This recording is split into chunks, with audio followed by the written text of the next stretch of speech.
Hello viewer, आज का जो विषय है संख्योग।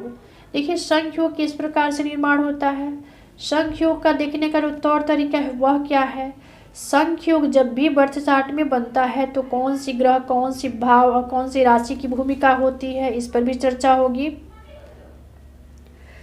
संख्योग बनने के लिए हमें क्या क्या चीज़ पे फोकस करनी होती है, इसका भी विचार होगा।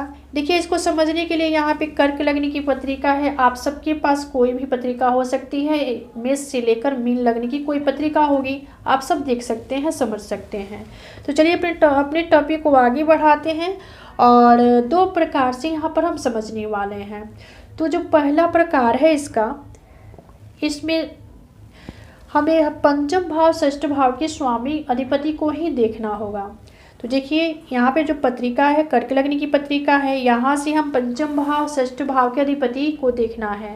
नियम यह कहता है कि कभी भी जन्म चार्ट में पंचम भाव का अधिपति षष्ठ भाव के अधिपति परस्पर केंद्र स्थान में हो तो यह योग बनेगा। तो चलिए देखते हैं इस पत्रिका में किस प्रकार से बन रहा है प्रैक्टिकली। तो यहाँ पे देखिए पंचम भाव की, यहाँ से एंटी क्लॉक जाएंगे, पंचम भाव में जो राशि है वह मंगल की राशि है, इसके अधिपति मंगल देव हैं, जो कि यहाँ पर देखिए चतुर्थ भाव में ही प्लेस हैं, तुला राशि। और षष्ठ भाव के जो स्वामी है गुरु है वह लग्न में है।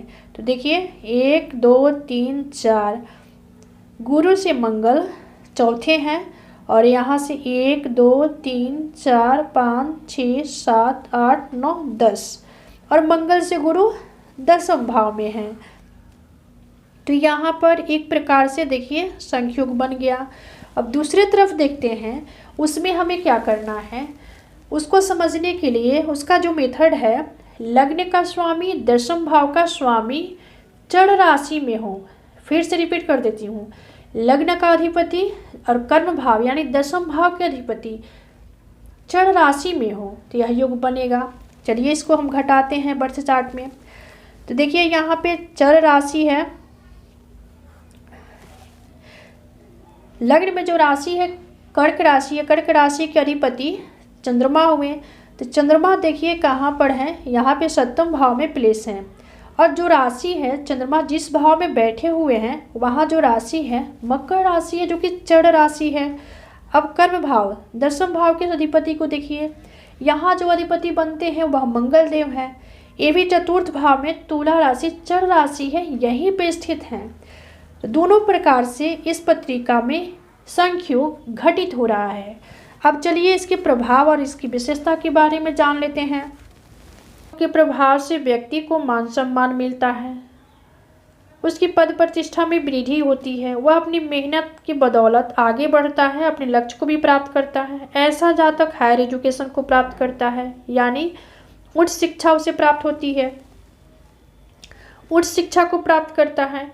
ऐसा जातक जो शिक्षा प्राप्त करता है उसमें अपने कैरियर को भी आगे ले जा सकने में सामर्थ्य भी रखता है। इस योग के प्रभाव से जातक कोई भी कार्य एकाग्रता से करता है।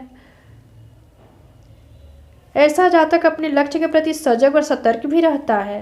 देखिए इस योग को बनने के लिए सबसे अहम भूमिका लग्नेश को देखना है हमें। लग्नेश की स्थिति क्या है, लग्नेश किस भाव में है, उनकी लग्नेश के पास स्ट्रेंथ पावर है या नहीं, इस पे ज़्यादा फोकस रखनी चाहिए।